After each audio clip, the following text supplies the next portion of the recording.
Good IMC दोस्तों, आप सभी का वेलकम टू आईएमसी परिवार में हार्दिक स्वागत है। तो दोस्तों, अगर आप वाकई में ज़िंदगी को बारीकी से समझना चाहते हैं और जितने सारी समस्याएं आपके ज़िंदगी में आ रही है उसे सॉल्व करना चाहते हैं, तो मैं जितने सारे किताबों पे प्लेलिस्ट तैयार कर रहा हूँ, आप उसे ध्यानपूर्वक सुनिए और समझिए। वाकई में ये बहुत ही बड़ा इफ़ेक्ट आपकी ज़िंदगी में डालेगा और आप ज़्यादा गलतियाँ करने से बच जाएंगे। तो चलिए दोस्तों, आज लेसन नंबर 15 पढ़ते हैं, जिसका टाइटल है अमीर बनने का 13वां नियम, नया काम करना। आज मैं एक नया नियम बताने जा रहा हूँ। अमीर बनने का एक अहम नियम है नया काम करना। और अगर नए काम के तजुर्बे में जो थोड़ा बहुत पैसा है वो भी व्यर्थ चला जाए तो किसी दूसरे ने पूछा तो मैंने समझाते हुए कहा, नए काम के लिए जोखिम उठाना ही पड़ेगा।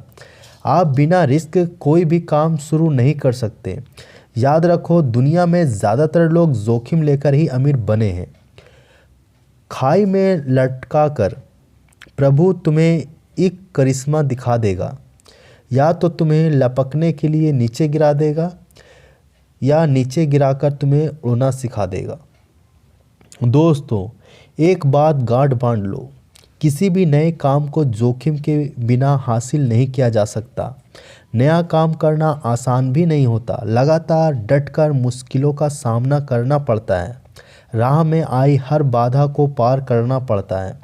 यह भी ज़रूरी नहीं कि बड़ा काम ही आपको बड़ी उपलब्धि दे। आप किसी छोटे से काम से भी किसी बड़े साम्राज्य की नींव रख सकते हैं।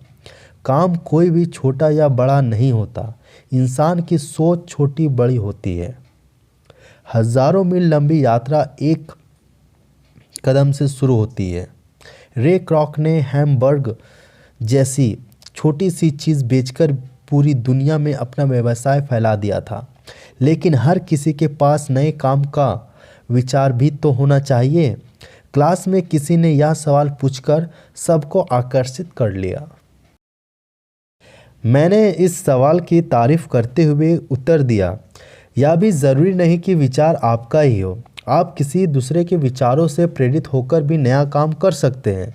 दुनिया के सबसे अमीर व्यक्ति बिल गेट्स को प्रोग्रामिंग का रास्ता उसके मित्र पॉल एलन ने सुझाया था। इसी तरह मैकडॉनल्ड्स की शुरुआत रे क्रॉक ने नहीं की थी। उन्होंने तो मैकडॉनल्ड्स बंधुओं के हैमबर्ग रेस्टोरेंट से प्रेरणा लेकर यह काम किया था। अगर आपको किसी और के विचार में भी अमीर होने की संभावनाएं नज़र आती है तो आप सफलता हासिल कर सकते हैं। क्यों साहब जी, आप क्या सोच रहे हो? मैंने एक तरफ बैठे एक सज्जन से पूछा। सर, जो लोग पढ़े लिखे नहीं वो क्या करें?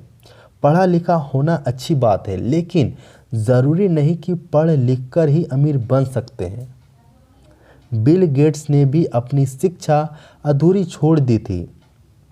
Henry Ford, Sam Walton, Walt Disney जैसे लोग भी अपनी कॉलेज की पढ़ाई पूरी नहीं कर पाए थे। फिर भी उन्होंने विश्व में अपनी सफलता के झंडे गाड़ दिए। एक बात यह भी ज़रूरी नहीं कि सफलता एक बार में ही हासिल हो जाए। सफलता के लिए बार बार प्रयास करना पड़ सकता है। एडिसन के बारे में तो आपने सुना ही होगा।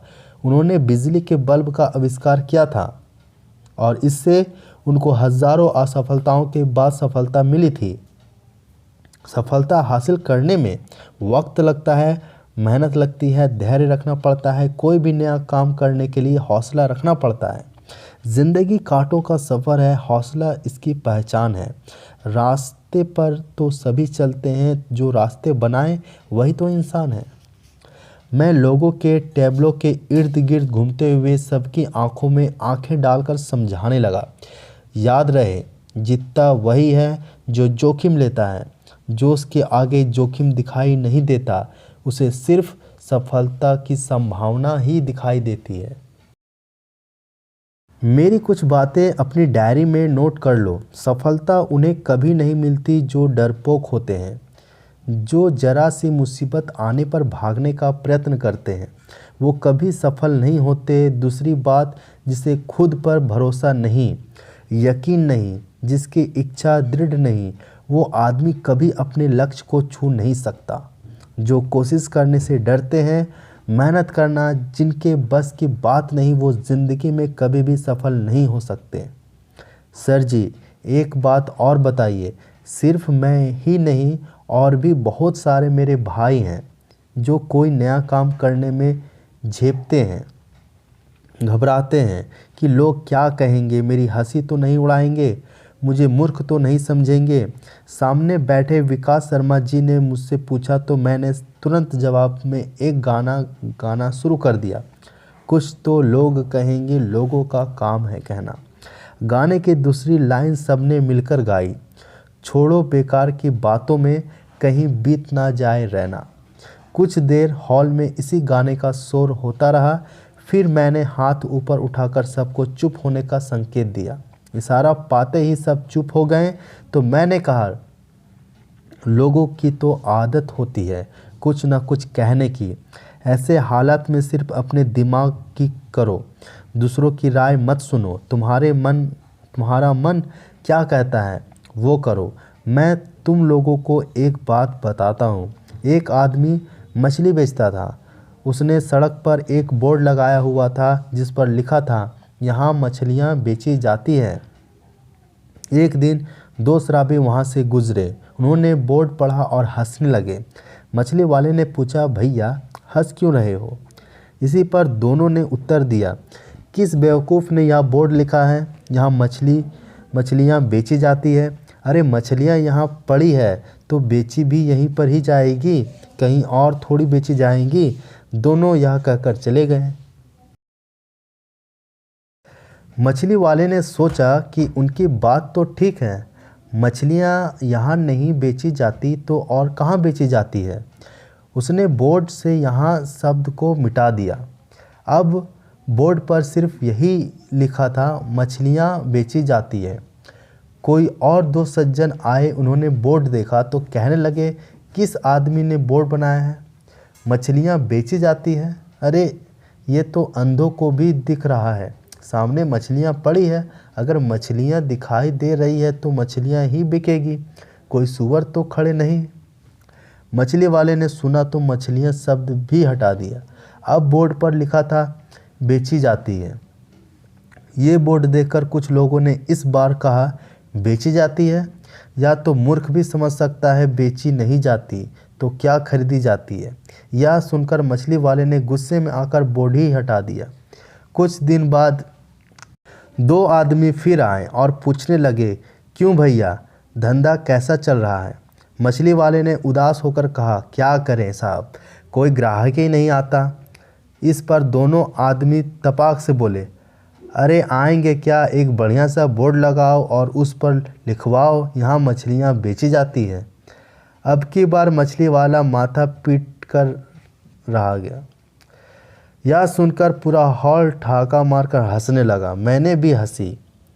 मैं उनका साथ देते हुए कहा, इसलिए कभी लोगों की बातों में मत आइए, क्योंकि कुछ तो लोग कहेंगे।